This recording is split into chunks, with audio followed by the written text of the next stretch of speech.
नमस्कार दोस्तों, कैसे हो आप सभी। आप सभी का एक बार फिर से मेरे YouTube चैनल पे स्वागत है। आज की जो हमारी वीडियो होगी इसमें हम बात करेंगे कि जो CPO का अभी मेडिकल होगा, इसमें आपको पोस्ट प्रेफरेंस जो भरनी है, उसमें अगर मैं होता तो मैं अपनी पोस्ट प्रेफरेंस किस हिसाब से डिसाइड करता, तो मैं उसके बारे में बात करूँगा। तो आपको उससे आइडिया लग जाएगा कि आपके लिए कौन सी जॉब सूटेबल होगी, आपके घर के हिसाब से, प्रमोशन के हिसाब से, या वर्क कल्चर जो भी है उसमें किस तरह के वर्किंग आवर्स हैं। तो आज उन्हीं सब के बारे में डिस्कस करेंगे ताकि एक आपको रफ आइडिया लग सके कि आपको प्रेफरेंस किस तरह से भरनी है।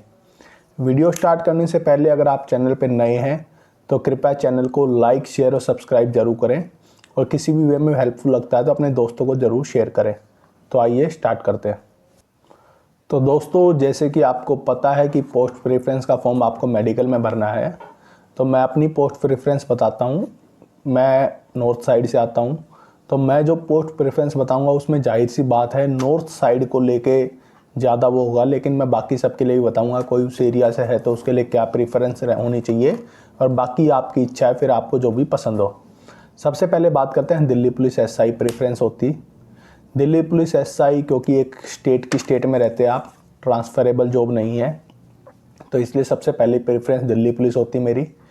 उसमें वर्किंग आवर्स की बात करें तो 12-24 मैक्सिमम। देखो, वर्किंग आवर्स तो डिपेंड करते हैं, लेकिन जो मैक्सिमम वर्किंग आवर्स है उसके बारे में बात करेंगे।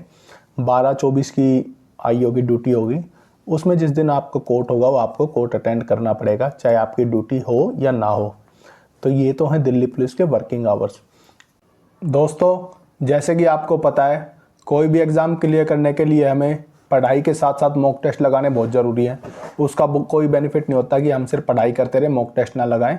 तो मॉक टेस्ट के लिए सबसे बढ़िया प्लेटफॉर्म जो आपको पहले ही बताया गया था, टेक्स्ट बुक पे आपको वैरायटी ऑफ पेपर्स मिलते हैं, जिसमें प्रीवियस ईयर पेपर भी होते हैं, और वैसे जो सेम पैटर्न है जो SSC या कोई भी एग्ज़ाम आप देते हो तो वो पूछते हैं, वो सभी यहाँ पर अवेलेबल है। और इसका एक सबसे बड़ा बेनिफिट है कि आप जब एनालिसिस करते हैं तो आपको सेक्शन वाइज एनालिसिस देखने को मिलते हैं, और उसके सॉल्यूशन भी आपको देखने को मिलते हैं। तो अगर आप टेक्स्ट बुक से टेस्ट प्रैक्टिस करते हैं तो आपको सिलेक्शन लेने में काफ़ी हेल्प होगी। तो दोस्तों, जैसे कि आपको पता है आज टेक्स्ट बुक की जो सेल है उसका लास्ट डे है। उसके बाद दोबारा से पास प्रो वाला जो टेस्ट है वो 699 का हो जाएगा 1 साल के लिए।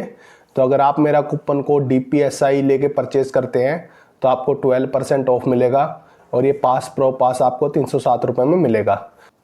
तो जल्दी से इस ऑफ़र का लाभ उठाएं। अब बैक टू वीडियो। उसके बाद बात करें, मैं ऑप्ट करता CISF। CISF के ऑप्ट करने के 2-3 कारण होते। सबसे पहला कारण तो है पोस्टिंग। इनकी पोस्टिंग आपको चाहे नॉर्थ कहीं मिल जाए, लेकिन मिलेगी ऐसी जगह जहां आपको सिर्फ कैंप के अंदर रहना है, और आपकी शिफ्ट की नौकरी होगी। CISF में सबसे बढ़िया मुझे लगता है शिफ्ट की नौकरी है कि आपको इतने घंटे करना है, फिर आपका रिलीवर आ जाएगा, फिर उसके बाद वो ड्यूटी परफॉर्म करेगा। इसी तरह शिफ्ट वाइज सिस्टम चलेगा। आपको पढ़ने के लिए ठीक ठाक टाइम मिल जाएगा CISF में। लोकेशन भी आपको ठीक ठाक मिलेगी। लेकिन इसमें जो एक सबसे बड़ा ड्रॉबैक है कि इसमें प्रमोशन बाकी जो पैरामिलिट्री फोर्सेस हैं उनके कंपैरिजन में बहुत ही कम है। तो इसलिए अपना देख लेना, कुछ को प्रमोशन पसंद होते हैं, कुछ को घर के पास रहना, और कुछ को आराम। तो इन चीज़ों के हिसाब से अपनी प्रायोरिटी डिसाइड करना। अब उसके बाद बात करूं मैं, तो मैं उसके बाद ऑप्ट करता BSF। मैं इसलिए करता क्योंकि BSF जो है वो, मान लो मैं नॉर्थ साइड से आता हूँ, हरियाणा से, दिल्ली से, यूपी से, तो BSF फिर भी हमें ऐसे इलाके में रहने का मौका देती है। दिल्ली के आसपास राजस्थान हो गया, इस तरफ के इलाकों में हमें काफ़ी ज़्यादा पोस्टिंग काटने का टाइम मिल सकता है। तो इससे हम अपने घर के पास भी हो सकते हैं। और जो नॉर्थ में रहता हूँ, नॉर्थ के कल्चर से कि वाकिफ़ है, वहाँ के खाने वाने से भी वाकिफ़ है। मान लो अब आपकी ट्रांसफ़र हो जाए मणिपुर साइड, तो कई दिन तो आपको खाना ही एडजस्ट नहीं होगा। चलो मैस का तो हो जाएगा, लेकिन फिर भी आप वहाँ बाहर घूम रहे हो, कुछ भी घूम रहे हो ना, वहाँ कल्चर से आप जानते, तो थोड़ी बहुत दिक्कतें आती हैं। तो इसलिए उसके बाद मेरी सेकंड प्रेफरेंस होती है BSF। उसके बाद थर्ड प्रेफरेंस पे मैं रखता CRPF। बाकी BSF में कोई भी वर्किंग आवर्स फिक्स नहीं है, वो डिपेंड करेगा आपकी बॉर्डर साइड ड्यूटी है, कैंप में ड्यूटी है। बाकी बॉर्डर ड्यूटी होगी तो वही पेट्रोलिंग होगी आपकी, और नॉर्थ ईस्ट साइड भी होती है हर जगह जहाँ पर भी बॉर्डर होंगे, जैसे बंगाल हो गया, राजस्थान हो गया, तो आपकी पोस्टिंग कहीं पर भी आ सकती है। उसके बाद जो थर्ड नंबर पे मेरी प्रेफरेंस आएगी वो आएगी CRPF पैरामिलिट्री में।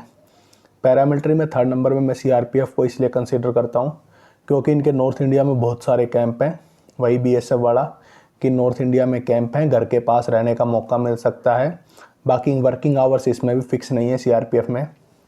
ट्रांसफ़र आपकी और भी हो सकती है, साउथ भी हो सकते हैं, कहीं भी हो सकती है, लेकिन फिर भी आपको अपनी जो सर्विस का टाइम है उसमें से मैक्सिमम हिस्सा आपको ऐसा होगा कि आपको नॉर्थ रीजन में काटने को मिल सकता है, जो बाकी फोर्सेस में नहीं मिलता। प्रमोशन की बात करें तो बीएसएफ और सीआरपीएफ में दोनों में लगभग इक्विवेलेंट है पोस्ट प्रमोशन जो भी हैं, लेकिन सीआईएसएफ के कंपैरिजन में काफ़ी अच्छे इनमें प्रमोशन हैं। तो इन चीज़ों का आपको ध्यान रखना है। अब उसके बाद बात करते हैं नेक्स्ट जो मेरी प्रेफरेंस होगी वो होगी एसएसबी। एसएसबी होगी क्योंकि एसएसबी में प्रमोशन वाइज एसएसबी सही है, तो इसलिए नेक्स्ट मेरी एसएसबी होगी। उसके बाद बात करें तो 5वें नंबर पे मेरी आएगी ITBP, Indian Tibet border police. तो ये इसलिए आएगी आईटीबीपी क्योंकि अब बच ही गया हमारे पास ऑप्शन, क्योंकि भरने तो हमें सारे हैं, क्योंकि हमें तो आखिरी में एक जॉब से मतलब है, लेकिन ये प्रेफरेंस इस हिसाब से बताए गए हैं कि आप डिसाइड कर सको वर्किंग आवर्स, और मेन तो लोकेशन है। मैं तो लोकेशन मानता हूँ कि अगर आपको अपने एरिया में, जैसे नॉर्थ के हो आप, तो नॉर्थ एरिया में ज़्यादा समय काटने का मौका किस फोर्स में मिलेगा, तो मेरी तो प्रेफरेंस उसी पे डिसाइड रहती है।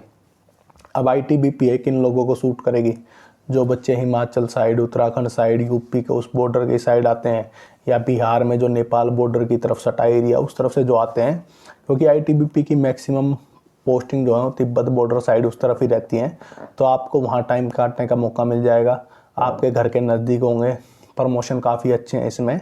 तो ये 3-4 चीज़ें हैं जो आपको इसमें बेनिफिट करेंगी। अब बात करते हैं असम राइफल्स।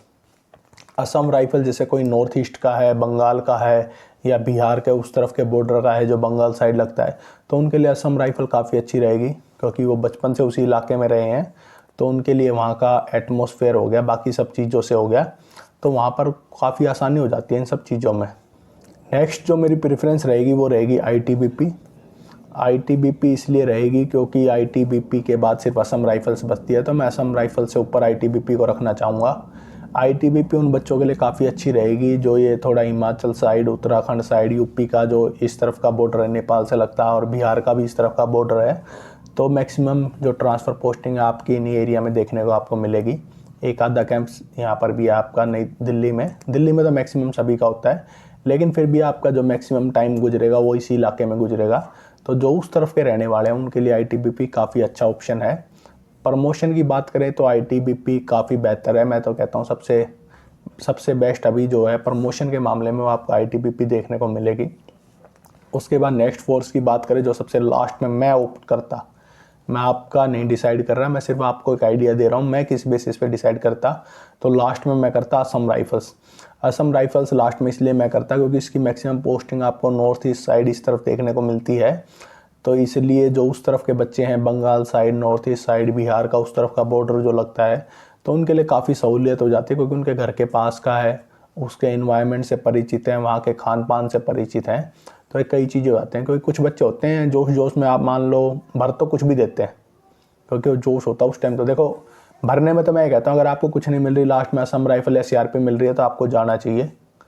कुछ भी मिल जाए आज के टाइम में आपको जाना चाहिए, या फिर आप में इतना दम होना चाहिए, आप ये कहते हो कि मैं नेक्स्ट जॉब ले ही लूँगा, लेकिन उसका आप डिसाइड नहीं कर सकते, तो आप इस चीज़ का डिसीजन बहुत सोच समझ के लेना कि मैं किसी चीज़ को कब छोड़ रहा हूँ। या तो आपको पता हो कि आपके अंदर इतना दम है, आप कोई ना कोई जॉब निकाल लोगे अपने स्टेट में, या कोई भी एमटीएस वगैरह, कांस्टेबल वगैरह जो भी, वरना जॉब का मौका मिस मत करना है। अगर आपको जॉब मिलती है आप एक्सटेंशन के लिए अप्लाई कर देना, 6 महीने तक आपको एक्सटेंशन मिल जाएगा, वो उनकी मर्जी है, 2-2 महीने का करके दें, 3-3 महीने करके दें, तो एक्सटेंशन मिल जाएगा। जब तक आप किसी और जॉब में लगते हो तो ठीक है, वरना इनको ज्वाइन कर लेना, काफ़ी अच्छी सैलरी है। तो ये तो दोस्तों बात करी आज की वीडियो में हमने जो हमारी पोस्ट प्रेफरेंस होनी चाहिए, मैंने अपनी बताई है नॉर्थ ईस्ट साइड के बारे में, और बेसिकली प्रमोशन वगैरह के बारे में। सीआईएसएफ में सब ऑप्ट करते हैं, कट ऑफ भी आई जाती है, लेकिन सीआईएसएफ में देखो प्रमोशन कम है, लेकिन यह है आराम है, क्योंकि शिफ्ट वाइज ड्यूटी है, तो आपको पता है आपको 8 घंटे काम करना है, उसके बाद आप फ्री हो माइंड से। लेकिन सीआरपी, बीएसएफ वगैरह इनमें ऐसे माइंड से फ्री नहीं रह सकते, कभी भी कुछ भी होता है आपको बुलाते हैं तो ड्यूटी पे आपको जाना पड़ेगा। तो दोस्तों ये थे मेरे विचार, पोस्ट प्रेफरेंस आपको किस तरह से बननी चाहिए। बाकी आप समझदार हैं, आप अपना घर वालों से डिस्कस करके जिसको लगता है कि भाई मैं यहाँ अच्छे से एडजस्ट हो सकता हूँ, या मुझे सिर्फ प्रमोशन चाहिए, मुझे मतलब नहीं है चाहे भारत में अंडमान निकोबार भेज दें, तो वो अपना उस हिसाब से डिसाइड होता रहेगा। बाकी मैं आपको कहूँगा ठीक है, वेल एंड गुड है, आपको CPO से जॉब मिल गई, लेकिन अगर आपको अपनी पसंद की जॉब नहीं मिलती है तो आप अपने आगे तैयारी करते रहें, क्योंकि जब हम रिदम में होते हैं उसी टाइम हम निकाल सकते हैं। अगर आप अब सोचो कि मैं नौकरी लग जाऊँ, 2 साल कुछ नहीं करूँ और फिर जाके तैयारी करूँगा, तो नहीं हो पाएगी, क्योंकि जो एक बार रिदम टूट गया उसके बाद किताब उठाना महाभारत हो जाएगा। तो इस चीज़ का आपको ध्यान रखना है। तो दोस्तों ठीक है, आज की वीडियो में इतना ही। अगर आपको चैनल किसी वे में हेल्पफुल लगता है, चैनल को सब्सक्राइब जरूर करें, और कोई भी आपके क्वेश्चन है तो आप टेलीग्राम पे मुझसे पूछ सकते हैं। तो धन्यवाद दोस्तों, मिलते हैं जल्दी नेक्स्ट वीडियो के साथ। जय हिंद।